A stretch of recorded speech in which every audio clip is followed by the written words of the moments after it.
Close your eyes and imagine.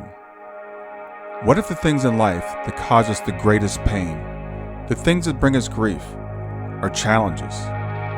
Challenges designed to help us grow, to ultimately become what we were always meant to be. We feel like we've been buried, but what if, like a seed, we've been planted? And having been planted, we grow to become a mighty tree. Now, open your eyes.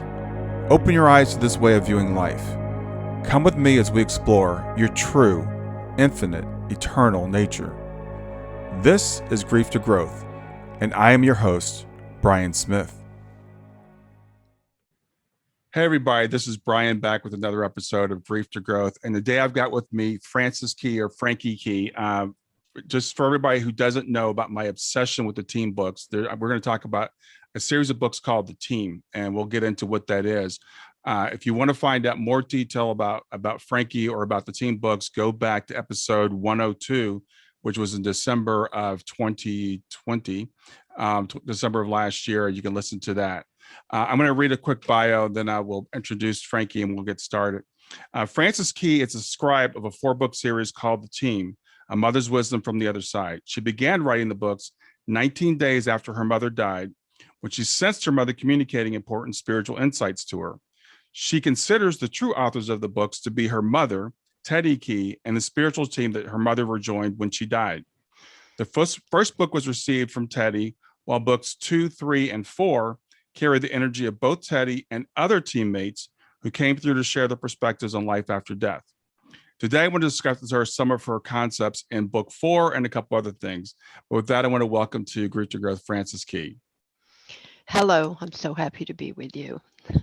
Yeah, it is really great to have you back again. As I mentioned in that quick intro, I'm obsessed with the team books. I've read a few books that I feel like have changed my life. I've read, which I think of some before, some books by a guy named Marcus Borg and C.S. Lewis, and there's a guy named Bernardo Kastrup that wrote Why Materialism is Baloney. There's been a few books that have really impacted me. And the team books are definitely among the books that have really changed my life. So you and I have known each other, I guess, for a couple of years now. I reached out to you after reading the books, and I wanted to have you back to discuss the concepts in book 4. But before we get into that, just for people that don't know, let's review, like, how did these books come to you? Because you don't consider yourself to be the author of the books. Correct. As you said, 19 days after my mother died, I had an experience of communication with her. Should I move this down? Is this okay? Yeah, that's fine. All right. Yeah, right, that's good. All right. So a little background on my mother and myself. We were both we were extremely close. She was on a spiritual journey, and she took me with her. In essence, she would go to different churches. She had left the Catholic Church, which she found to be not answering her questions. So as a child, I was taken to different places with her. She talked to me a lot about her inner search and my experiences with, if you want to call it psychic phenomena or mediumship or spiritual awareness, began as a very young child, I think directly because of her. And so I had no doubt that I would have some kind of connection with my mother. I'd had connection and dreams and visitations and things of that nature with other people who had passed, but I never dreamed that it would take the form that it did. So before she died at the age of 86, I used to tell her, "Mother, why don't you write the story of your spiritual search?" And each chapter would be a different concept. And she would say, "Oh no, I'm too old for that. I can't. I just couldn't do it." So I got her a tape recorder. I kept encouraging her actually to do something like that, but she never did. And she would say to me, "Well, why don't you try to sit and do that inspirational, I'll call it automatic writing," but it wasn't complete automatic writing where you have no awareness of who you are or what you're doing. But it was this very flowing inspirational writing. So she would say, "Why don't you try that anymore?" And I'd always say, "Oh, I don't know. I don't feel called to do that."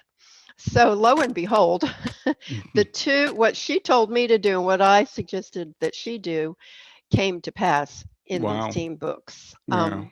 I never dreamed it would happen that way. I believed and trusted that I would communicate with her after she passed, but 19 days after she passed, I was on an airplane going to New York City to see my two daughters who lived there. I have four, but two lived there. Hmm. And I spoke to her in my heart, looking out the window at the beautiful clouds, which are always so inspiring, I'm sure, to everyone. Hmm. And I said, Mother, is there any distance for you?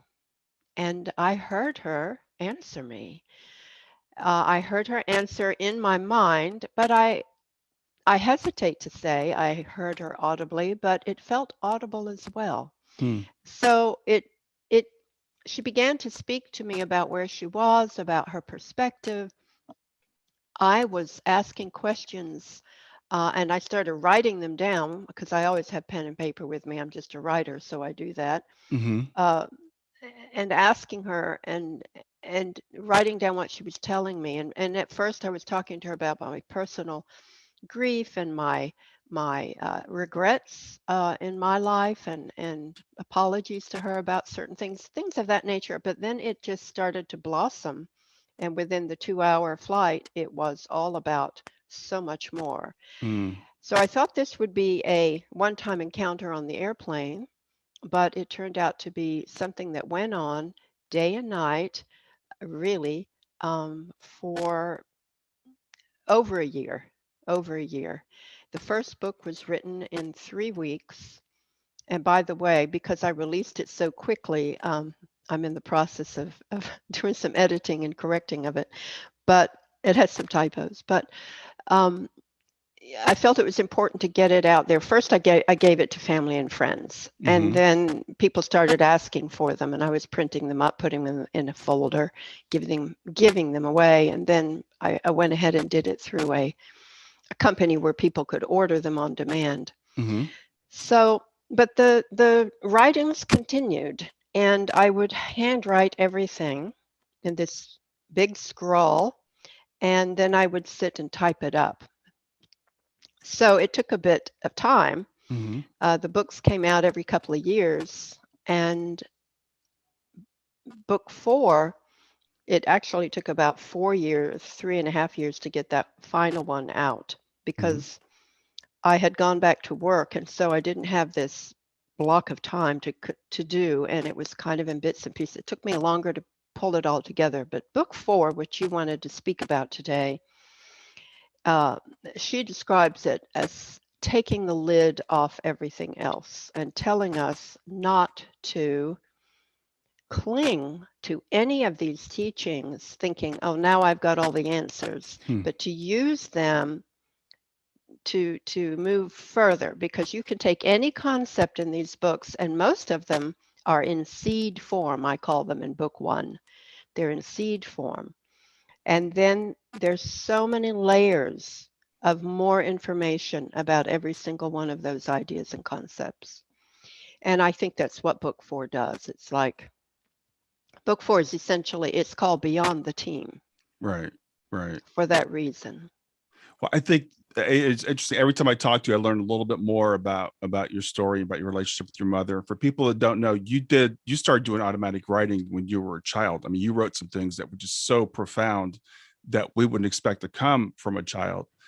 And then I hear you say to your mother, "Okay, well, you should write this stuff down." And she's like, "Well, I'm too old." You know, like I hear other people saying, "Oh, it's too late. I can't do this." Right. So Yeah. it's never too late because she's still writing through you now, Yeah. and Well, she's. go ahead. So going to say she's encouraging you to use your gift, and you're trying to get her wisdom out, and this is exactly what happens. It's actually, and I came to realize that, this team, this spiritual team, her main teaching was, you are not alone. You're not even functioning as one person. Mm-hmm. Nobody is, because you are a member of a team, and that spiritual team is close to you as breathing, and that we are like a representative, of our team. It doesn't mean we're the only one here and that all of our team is on the other side. You know, there are many members of our team right here on Earth, and we're all working, connecting, and have a particular role in each other. Some of us very, intensely, and some of us will never physically meet. We're across the world from each other, but we're affecting each other. But we still are a representative of our team, which to me is just such a powerful concept. Mm-hmm. But what I came to realize was that the team saw this opportunity. First of all, the opportunity came because of the asking of humanity for this. It would not be presented if there wasn't a collective spiritual asking for the material. In fact, it's true of anything that comes out. And then, supply and demand, if you want to call it that. If nobody wants to buy the drugs are not going to be sold, are they, or supplied? So it works on with negative, difficult things, and it works for spiritual matters too. It's supply and demand. Then the team was able to see that there was a calling in the world for this book, and that they had a person who had this very fresh connection to someone who had passed, who was able to teach it, and someone who was primed to receive it, because I was, in a state of grief and missing my mother, and because I was very suspicious, to be honest, not suspicious, but cautious. I never wanted, I heard, some stories of people tapping into things that were mischievous or things of that nature. And I wanted to protect myself, and I didn't want to be channeling or a part of anything that might come through that wasn't pure. So I trusted my mother, and I trusted her voice. And that's why book 1 was 100% my mother. Then I became aware as we went along, particularly in book 2, some of it felt and sounded like my mother, and then other teammates came in. There's chapters that speak of, all through the books, there's chapters that speak of scientific things or medical things or quantum ideas that I'm simply not educated in. So these were part of teammates that had that wisdom, but my mother was the main. I knew she was at the helm. Right. Yeah. One thing about the books for me, and like I said, it really changed my life and just how I even look at my life. I mean, just totally fundamentally, because I'd heard the concept of angels and guides and stuff like that, but it's still kind of like you're the star of your own story, right? We are the person that's here, and they're there to help us. The angels and guides are there just to kind of help us along. They're almost like they're servants in a way. And this book, or these books, made me feel like, no, we're all part of a team. We're all equal members of the team. I just happen to be the one at this moment that's in the trenches, but I'm not the star of the show. Right. And the beautiful thing about that is everything that you go through and learn, your team absorbs. Everybody doesn't have to go through everything and do everything to get the wisdom. And everything they've ever gone through, you will absorb. Every bit of wisdom we attain becomes part of the team. And then teams are connected to other teams, and that's how all of it is spread out into the one. So, but for our human mind, the concept of a team and our belongingness is exactly what our human mind needs and can use the best. Yeah. If you think too far beyond, oh well, that team's connected to that team, so it can boggle the mind. But yes, we're not the star. We are a piece of the puzzle, and we are a representative. Yeah. So it's exciting. It's an exciting concept. I agree.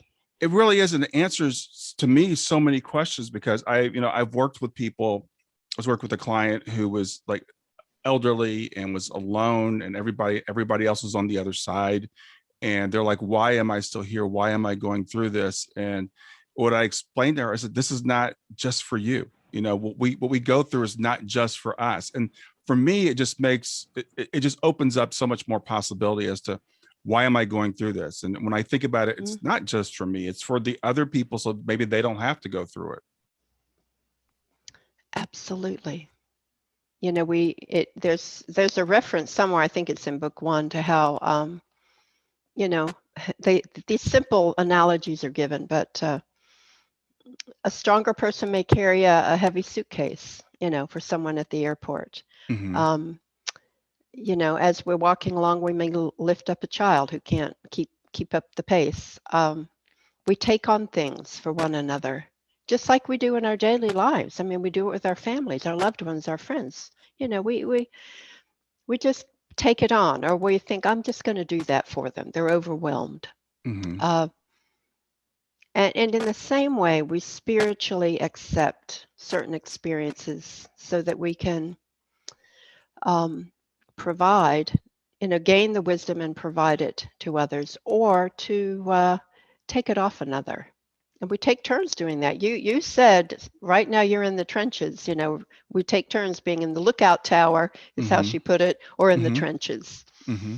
So, and she always says neither position is superior or inferior to the other. We're simply looking at things from a different way. And so, yeah, if you're up in the lookout tower, you're able to see a lot farther and yell down to the ones below, you know, what you can see. So it really is a matter of being open to Mm-hmm. signs and guidance and understanding that somebody, our team and beyond the team, certainly can see the trajectory of things more than us. And she did say, one of the reasons, she said in book 1, one of the reasons I am able to do this at this time is because it's an all hands on deck time for humanity.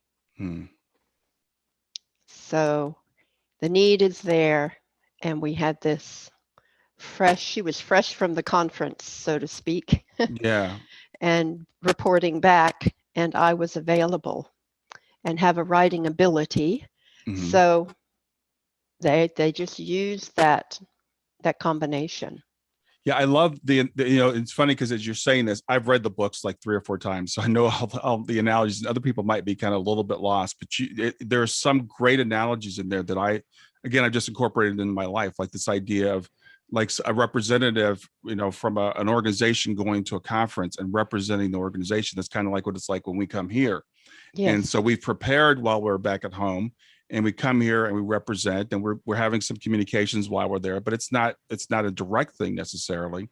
And then we eventually go back. So it just changes my life, into looking at I'm here for a while, and then I'm back there for a while, then I might be here for a while. And this idea of even our guardians or angels or whatever we want to call those people, a lot of times I think we look at it's kind of like that's a hierarchy. They're higher than we are. They just have, as your mother says, they just happen to be in a different position now, and we'll be in that position, you know, at another time, and they'll be in the trenches. Mm-hmm. Of course. Yeah. And when you go into the trenches, I mean, we're talking about a military analogy here. If you're in the Mm-hmm. trenches, you're a little bit below ground. Your vision is not as clear, and you're weighed down by all the gear and the uniform and the headset and the whatever's going on, the boots, the Mm-hmm. boots. Yeah. So, and yet, if you don't have all that weighing you down, um, it isn't a superiority, but there is a superior ability to perceive Mm-hmm. Right. when we're free of the boots. So Yeah. and I think angels are something different. You know, we're talking about our souls and the experiences of the soul throughout the universe. And one of those experiences is a human experience. But I believe angels are a different kind of entity. Mm-hmm. Yeah, we don't just become angels. Right. You Right. know, they're a different kind of being. And one thing she pointed out, and I always love this concept, I always talk about it because you talk about something that meant so much to you, it meant so much to me to learn. that our soul has many aspects, just like our brain has these different areas for language, for math, for spatial relationships, whatever. So the soul has all these aspects. And there's only, I won't say how many, 1 or 5 or 10 aspects even connected to this human body. The other aspects of me and you and everyone are doing other things. Yeah. And because that's so, we are not stuck in a body. The body is inside the soul. You know, the soul is this vast creation, and it's like a person sitting on the side of the lake and sticks their toe in the water, their foot in the water. Part of us is in the water, part of us is on the shore. And because that's true, these other aspects that continue to be with our loved ones, you know. Yeah. And I want to kind of reiterate what you said so people can keep up with that, because Okay. there is this upside down view, I think, that we have of, we are a body with a soul, and our soul is like inside of our body. We think of, if we think of it at all. And again, a concept I've got from you, and I've also gotten from other places, because this truth comes up all over the place, is that our bodies are actually inside of our consciousness, or inside of our souls, and there's just a small part of it that's here. And when you gave that analogy about sitting on the shore with your toe in the toe in the water is us in the body.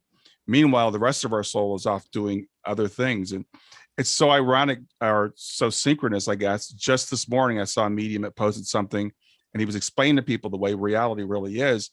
And he said, the thing is, people that are on the other side are telling me they're living multiple parallel lives, and they can get in a couple of lifetimes while you're still here.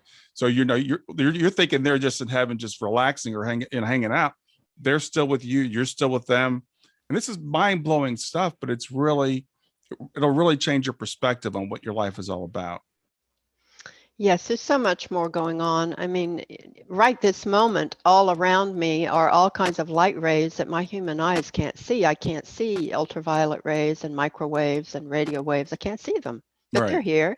And in the same way, there's all these colors around us, that we can't see. We think it's blue, yellow, green. It isn't. There's so much more colors that the human eyes are not capable of seeing. The ears are not capable of hearing all the vibrations and sounds around us. So, when we use this physical body, we only perceive what the body is able to perceive. Mm-hmm. And we automatically think, oh, this is it.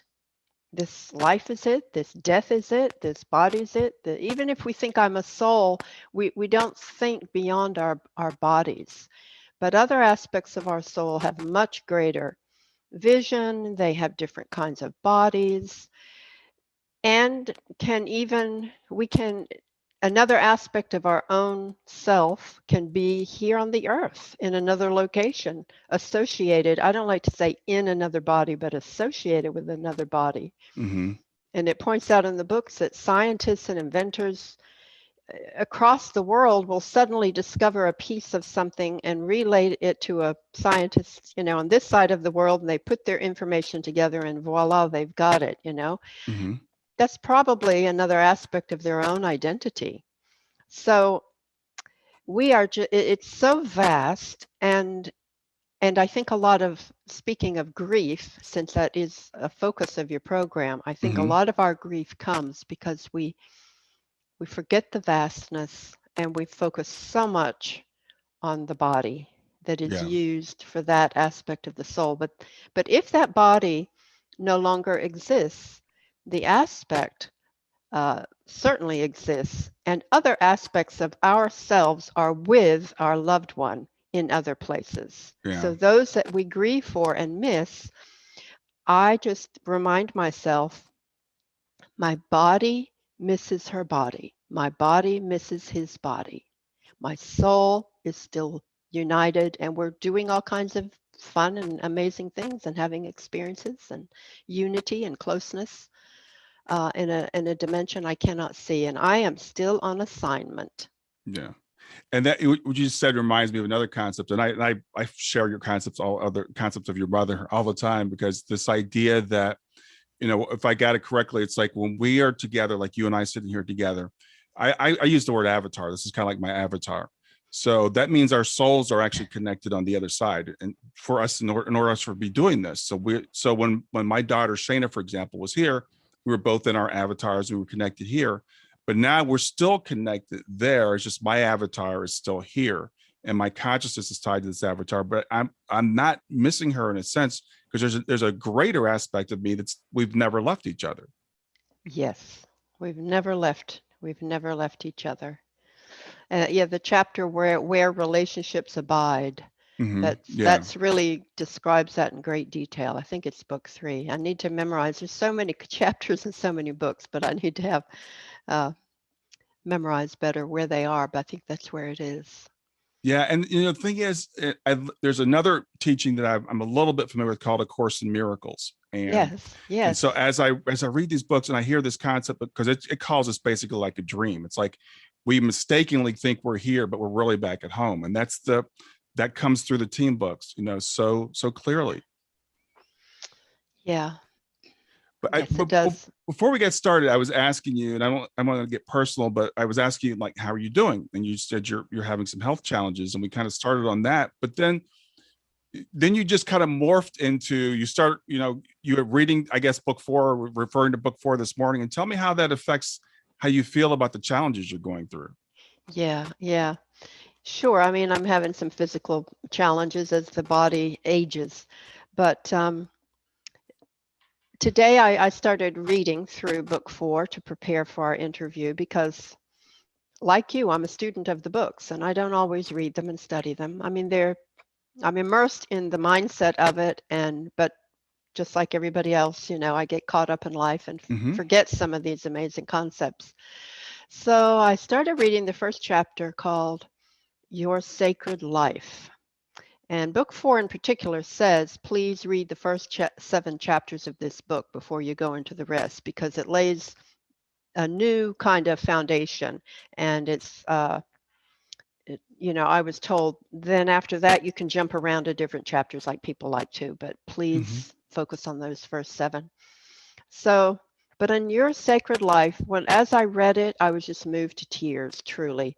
I was wiping the tears off before I got on with you. Mm-hmm. Um, and I've got I'm going to read just a small portion of it here to you, because book 4 is more confrontational, is how I would like to put it.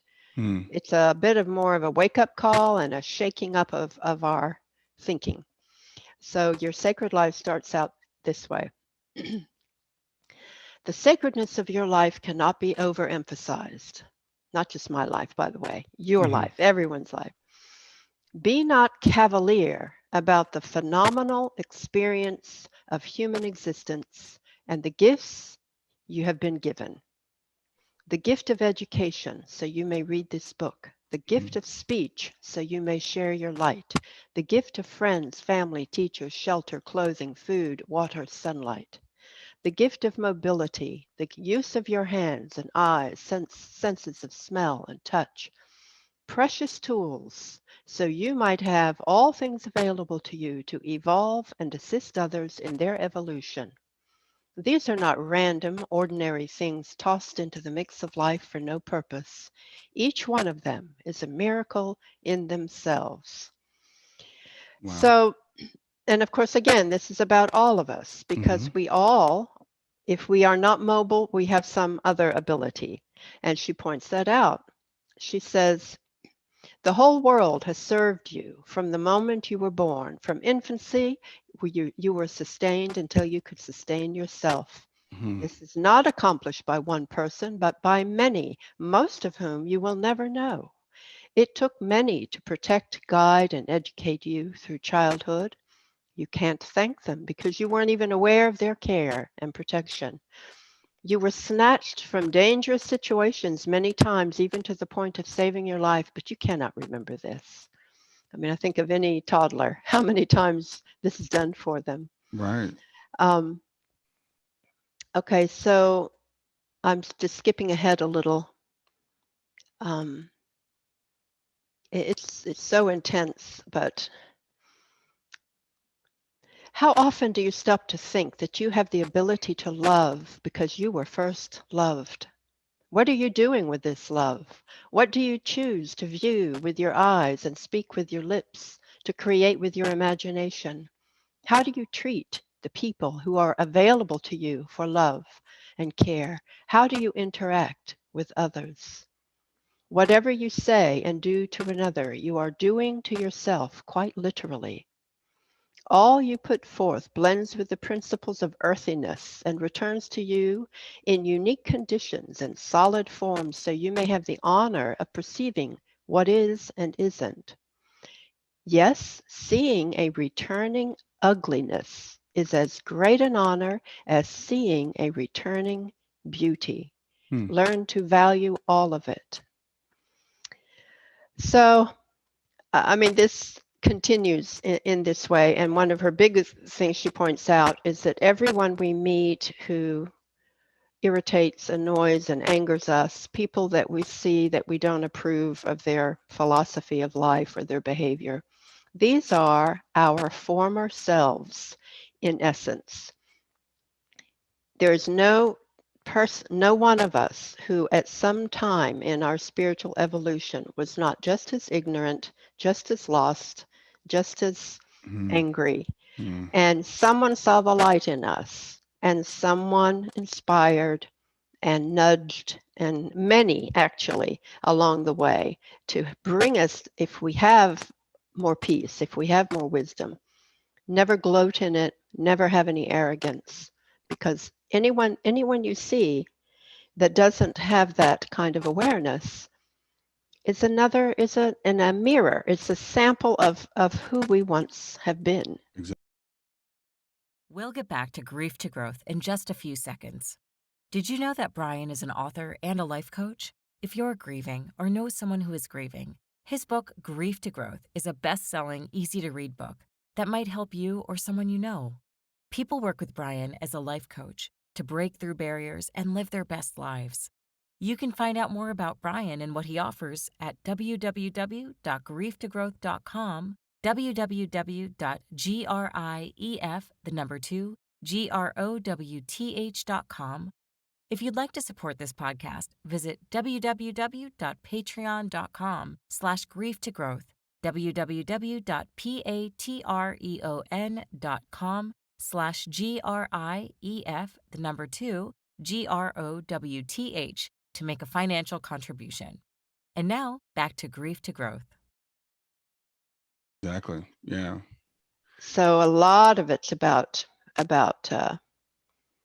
humility. Yeah, and I think that is so beautiful. And as we were having a discussion again before we started recording, I was asking you like how you're doing it when we start. We both we do this. We start with our challenges. I'm going through this. I'm going through that. We all do, because that's human. That's how our brains are programmed. But you read something like that from that chapter, and it really, and this is why it's so important. In my life, I've incorporated, since reading the books, a gratitude practice. So I try to wake up and focus on what are the good things that are going on. What do I have, as opposed to what I don't have, and it's a conscious effort. But as you and I were talking, your perspective has risen so much, because you started with, I'm going through these challenges, but then you're like, but look at all the things that I have, and look at the abilities that I do still have, and it's priceless. Well, as you're saying, a little further in this chapter, it's about gratitude. And she says, do not be like so many who choose to complain about what they were not endowed with and shrug off what blessings they do have. You have before you at all times the option of cultivating a spirit of contentment or a spirit of bitterness, depending on how you regard and utilize your personal set of gifts. Remember, it is pride that fuels dissatisfaction and humble gratitude that fuels contentment. Yeah. I Yeah. don't know. Chapter 1 of book 4, so much more to it. Really is a powerful thing. To shake up, wake up. type It is. of thing. And the thing is that people, I think, might think, oh, well, I'm supposed to have gratitude. Who am I supposed to be grateful for? And why should I do this? And Yeah. the thing is, it's just like forgiveness, because we tell people you should forgive, and they say, why should I do that? I'm not trying to be a saint or whatever. The thing is, the gratitude is for us. It will change the Yes. way you view your life. It's not a matter of it being like a moral superiority thing, or some sort of a virtue, and other than it's a virtue that serves us. It's so incredible when you can start to think of things that way. And it's something that I'm working on. I'm not going to say that I'm there at all, but it's something that I actively practice, and I found it's changed my life. It says here, your life is as sacred when you're pulling the weeds as when you're meditating, when you're weeping as when you're laughing, when you're falling down as when you're getting back up. Because what makes it sacred is its transformative nature, the way it is part of the creation of reality, the way it is contributing to evolution. So we are contributing something at all times. We are creative beings. We cannot stop creating. If you sit perfectly still and don't even say a word, you're going to create with your thoughts. But most of the time we're doing. We are creating, speaking, interacting. We're creating. And of course, then some people create music and art and all kinds of things and buildings. And I mean, we are constantly creating, and that means we're constantly contributing to something. So we are contributing to these vibrational spheres. We've talked about these big balls of energy. We're contributing love to the love sphere, and we're contributing anger to the anger sphere, and then we draw from them. So when you go into a state of bliss, meditating or whatever, you are contributing, but drawing from the bliss of all meditators. And then when some people go into a terrible rage and do something they can't believe they did or said, it's because they've tuned in beyond their own anger into a vibrational sphere that contains all anger. So we can tap into tremendous balls of energy because we're always contributing. Yeah. And we're always pulling in. Yeah, and that's another concept that was new to me. The spheres, I call them spheres of influence. I think you cut in the book called spheres of influence. That's what I remember anyway. There's these, and then they're not literal things, but I think they're concepts that we can contribute to these things, and we can draw from them. And we can see this sometimes, like when we get angry, it's like it goes beyond us. It starts to spiral and it goes out of our control, and it's like we're being sucked in. And that's what this book is saying is happening. Yeah. We've tapped into something bigger than ourselves. It's actually drawing us in. Yes. And people say it was a tidal wave. It was a tidal wave of rage, and I can't believe I did this horrible thing, some violent act or behavior.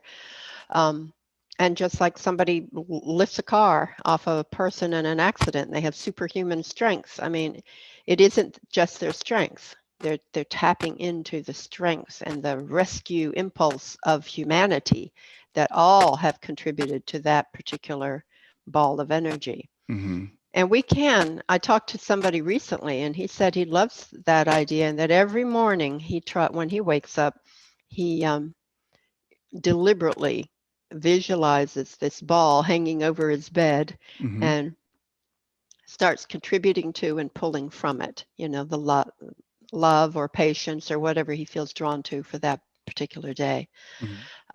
And she says these things are all around us. We just can't see them with our human eyes. They're very real. They're not like made up abstract ideas. They're truly there. Well, I guess I would say they're energetic. They're energetic things, and I love this. I love the idea of, again, for me, I've been trying to do gratitude. I think that's so important. So I have a practice where I wake up in the morning. I'm like, my thing is at least three things, and it usually goes on for a while. I'm like, I have to stop now, because you can learn to be grateful for things. It's not natural because we take things for granted. I tell people, until you're sick, you don't appreciate being well. My wife was sick for a week a little while ago. She got an infection, then she was on antibiotics. Her body didn't react well too. So for a week she was sick. And the day she felt better, she's like, I feel so great. And so why not feel grateful when we're able to do things like take a walk, like I did this morning, or be able to speak to you. That's not a given. Yeah, truly, truly. And the funny thing about human nature is, people set goals and they reach them, and then they're not content with that. Mm-hmm. Then they set the next goal, and this can be harnessed in a good way. It can be, we can say, okay, now I have the house I want, and rather than, immediately, well, but I don't like this, and I have to change that, and and yes, we may remodel or do whatever, but Mm-hmm. always, uh, there's a chapter in there that talks about when Jesus turned the fish to five and enough to feed 5,000, Mm-hmm. and a boy gave him, I think, 5 fish, and it says Jesus blessed the fish, and then Mm-hmm. he was turned them in. The key there is that he blessed the fish. He didn't say, this isn't enough, or this, what can I do with this? To bless what is, and to bless means to recognize the inherent value without comparing. Mm. Without comparing. The analogy is given of $1. If you start comparing $1, it's worthless.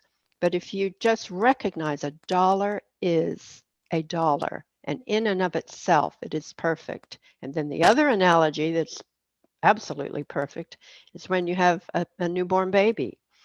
This baby can't clean themselves, they can't walk, they can't do a thing for themselves, they make a lot of noise, and yet they're perfect. We don't immediately start comparing, well, when are they going to walk, or we just look at this newborn and we just cherish, she or he is enough.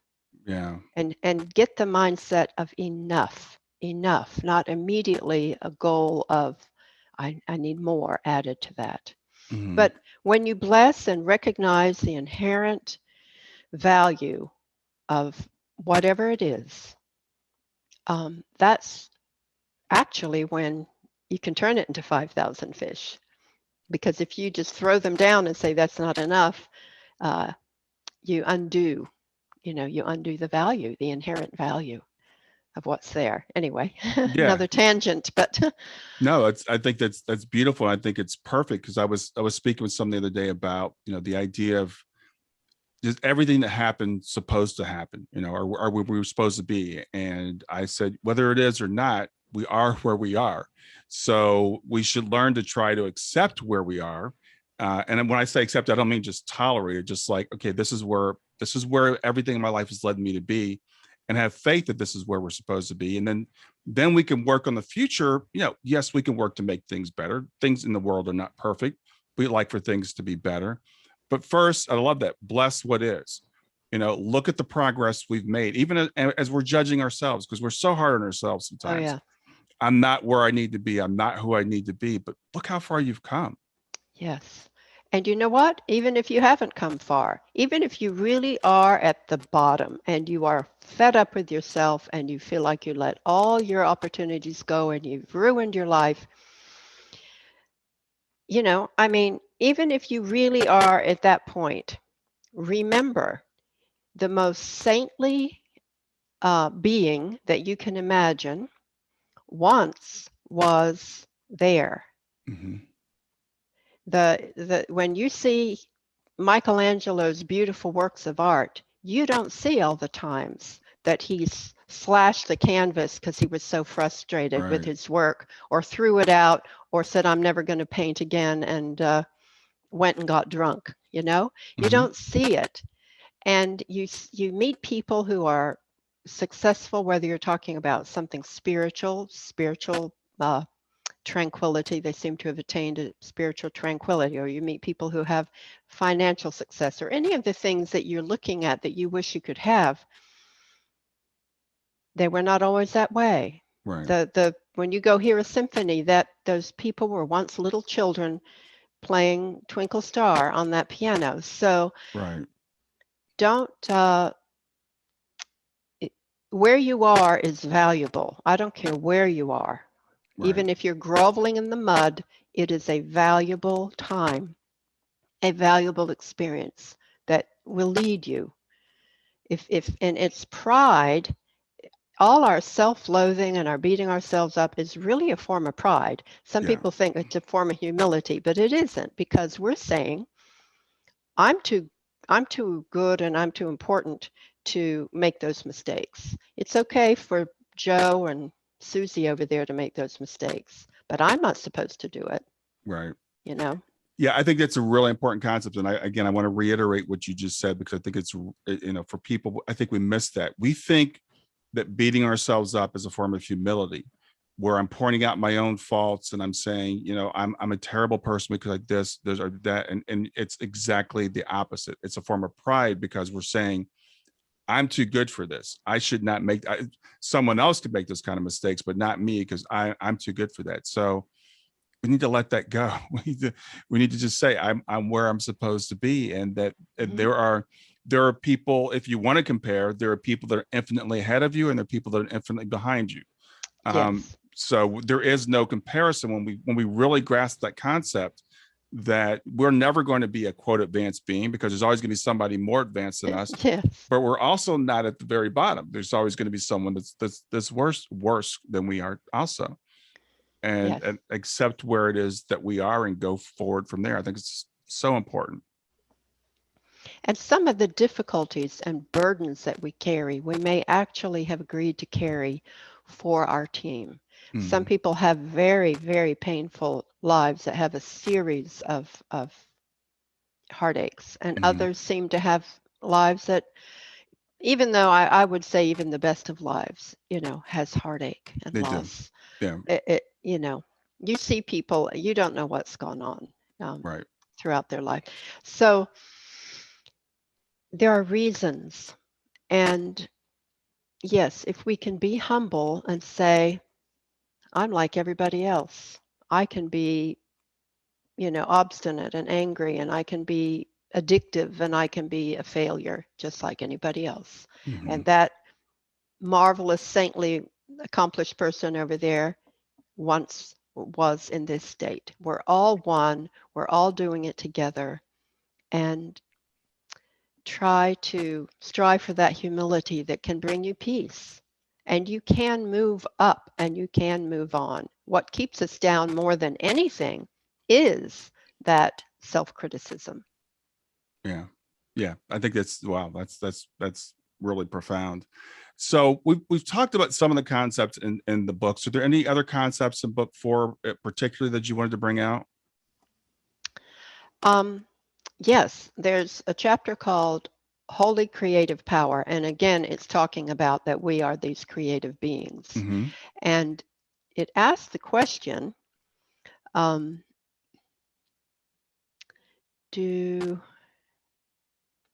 you have any doubt whatsoever that you have the power to create chaos, negativity, or pain in your immediate environment right this moment?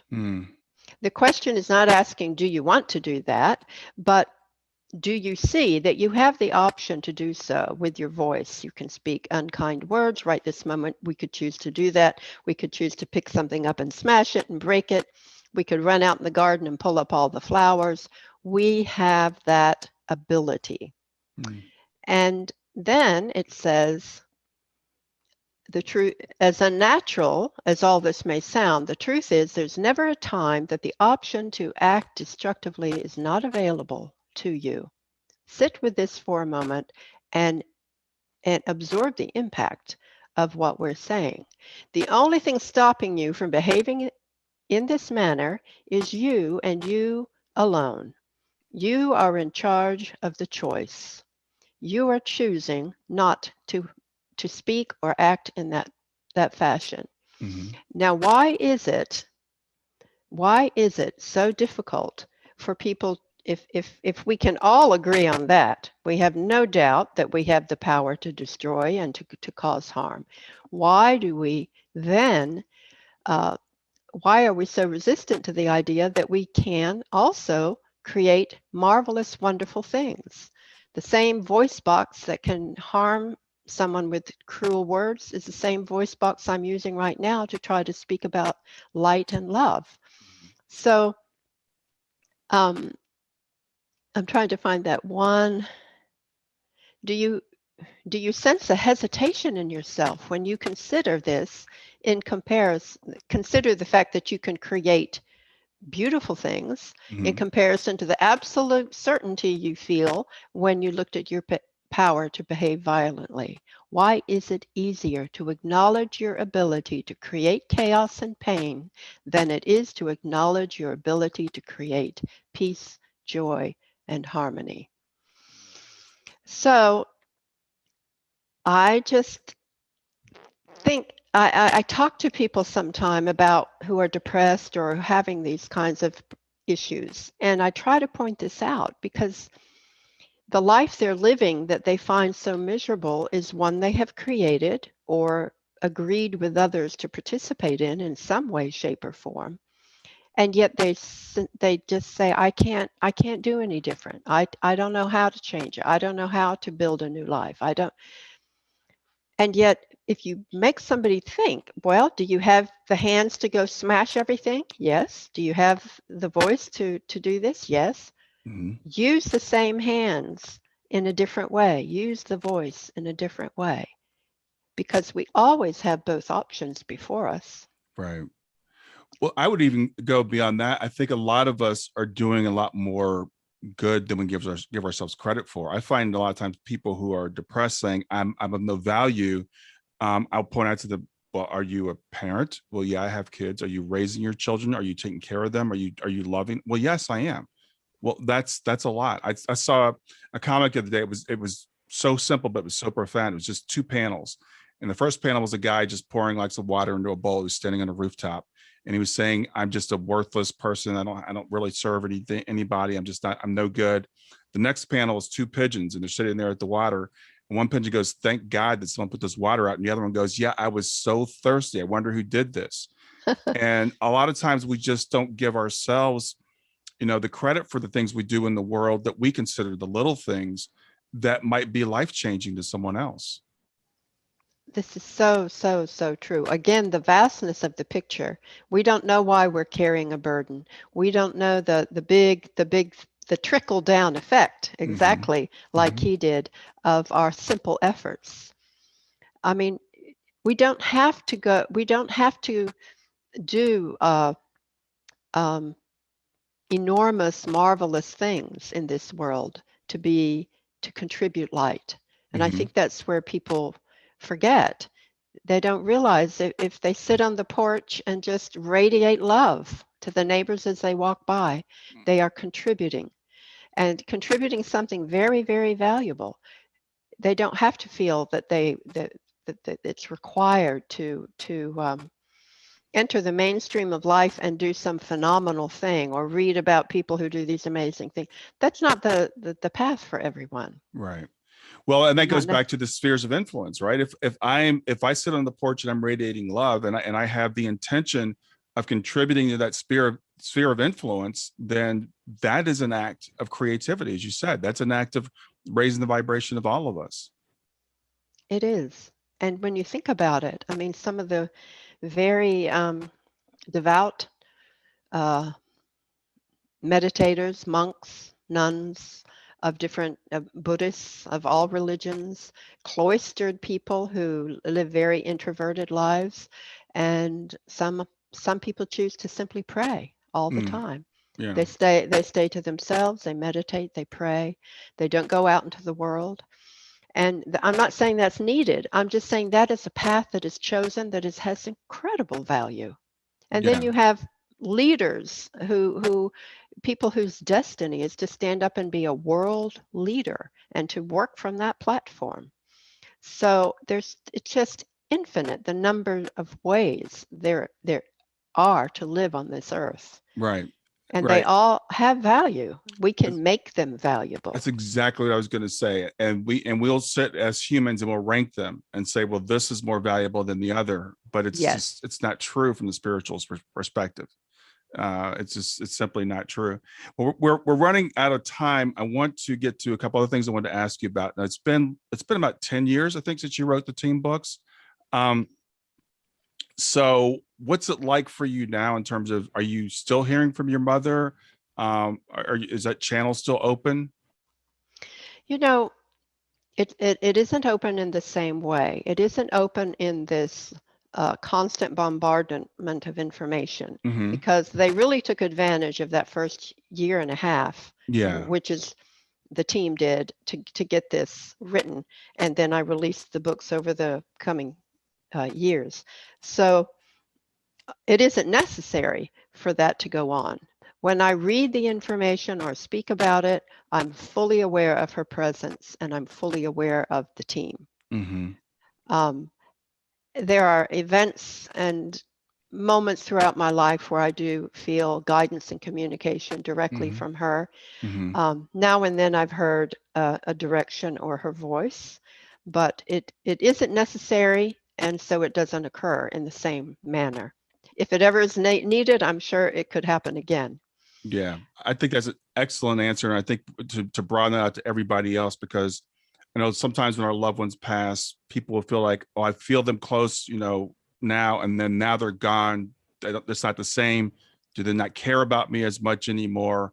And I love what you just said, because that's what I tell people. I'm like, I think we get what we need. I always go back to that Rolling Stones song. You can't always get what you want, but I think we get what we need. And it's not necessary anymore. So people might say, "Oh, well, Frankie, don't you miss that?" But it's that's just not what's meant to be right now. I have to tell you, at one time when I could feel it kind of fading away, Mm, and uh, I went through a feeling of some loss and grief, and sure. like I really did, and I sat with that kind of thing, and I finally came to a place where I was able to say, if this never happens again, this wasn't about me. It was to get these books here, and I accept that, and I'm grateful for what happened, and I release all my clinging Mm, to the need for that. Um, and it was tough kind of to do that, but I really did. And then not long after that, just a few months, I was asked to sing a song I wrote called Instrument of Peace, about St. Francis of Assisi's mm, prayer. mm-hmm. And I had to go out of town to do it, and I sang it and spoke about it at this place. And I went to a little meditation room afterwards that they had there. And I had the most profound spiritual experience out of almost all of what I've described. Mm, Not communicating with my mother, mm-hmm. but the top of my head opened up, and it was like the top of the room opened up, and I went straight out into the galaxy. It was a complete out of body into the entire glorious galaxy. Mm, I didn't ask for it. I was shocked by it, but I was propelled out there, and I knew it was because I had released my clinging, desperate need, to hear or see any of that again. wow. It couldn't have happened. I knew it when I came back to Earth. I knew that's why it had happened. Wow. So I think if we can just know, even if we just let things go, because there's no time, but there's going to be an earthly time where we might feel uh, a lack of communication or something. Mm-hmm. But it will, nothing's ever gone, not really. So it will return in its own way, in its own time, and not cling to that. Yeah. Wow. That's wow. I'd like to end on that, but I do want to ask you one more question. Yeah. I know you're working on a novel, and I want to hear about your novel, and because there's some team concepts in the novel. So tell me about that. Yes, two things that are going on. I and two other women are narrating the books, and Oh so yeah. Mm-hmm. we're working on book one. So that'll be coming out. It'll probably be a good 3 or 4 months before that's ready. And then we hope to do the other books, narrate the other books too. But the novel was written actually over the course of about a year, and it's been finished for about a year, and I keep editing it. But it deals with the Strands of Possibility chapter and the Present Past chapter in book 4, which talks about time. We see time this way when time is actually this way, and that everything really is happening at one time. But when we're connected to our body, we see it this way. And so these simultaneous events occur in this book, and the awareness, the concept that's used is that our evolving awareness and spiritual growth takes us to a new level, and we drop a ripple into time, so to speak. But when you drop a ripple, it goes in all directions. It doesn't go just forward. We think, oh, I've done something, it's affecting my future. It's the idea that I've done something and it's affecting the past. It goes out in all directions. So the events in this story of 2 women, one in World War II and one a modern woman, they are in separate timelines, but they're really not. Wow. And their decisions alter the past and the future for each of them. Wow. It's hard to describe. So I'm trying to get it published with a publisher, and if it doesn't happen, I'll self-publish it. Probably later this year. That sounds fantastic. It sounds these concepts they're simple, but they're profound and they're mind-boggling, and it's something. That's why I've read the books, I don't know, 3 or 4 times now, and I'll probably read them again really shortly, because every time you read them, you kind of go like another layer deeper, and you can start to kind of apply the things to your life in terms of like, the idea of impacting our past. We all think time is linear and time moves in one direction, but again, this is not a unique concept to the team books. Physicists tell us this. They're like, there's no such thing as time. Einstein said time is an illusion. It's a persistent illusion, but it's an illusion. It's something that our brains kind of generate. And once we can start to understand that, it just changes everything about our lives. Yes, I'm going to read one little short paragraph to end with, okay? Yeah, it'd be great. Out of that chapter. To be very clear, what you call the past is continuously being rewritten by the present, not once, but instant by instant. There's actually no past in existence as you remember it to be, because the wisdom you have gained today has reached back through the portals of time and literally transformed past events, rendering them equal in quality to your present state of understanding. In other words, the vibration of a past event is raised, causing the original event to transmute into an event equivalent to your new perspective. And it's definitely mind-boggling and takes some time. And that's why I wrote the novel, which is called The Train to Hoffhausen, a German town I made up. The Train to Hoffhausen is the name of it. And I wrote it to help people see how that might work in real life. Yeah. Well, I can't wait for it to come out. When it does, let me know, and I'll have to have you back on to talk about that, because sometimes analogies and fiction, this is why I when I watch movies, like I think about the movie The Matrix. I mean, that to me is just so mind-blowing. And these guys wrote it. And I'll say to people, there's certain things I think were channeled. I mean, I don't know if those guys even had that in them. I think that was channeled from somewhere else. And there's music that comes through, and we'll listen to a song that'll give us a very deep concept in like 4 minutes. That reaches in or touches our heart. So I'm looking forward to that novel coming out. Yeah.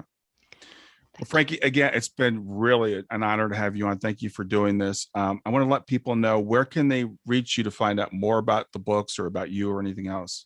Everything's on the website, the Team Books with the S, theteambooks.com. And I also have a personal website that links to that and to other projects I've done, which is my name, franciskey.net. And it's FRANCES, not IS, franciskey.net. So those two websites, and you're welcome to write to me. I write people back. I'm just right here if anybody wants to connect.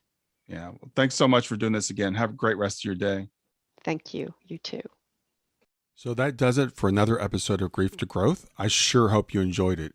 If you like this content, make sure you subscribe. So click on the subscribe button here and then click on the bell to receive notifications and click on all.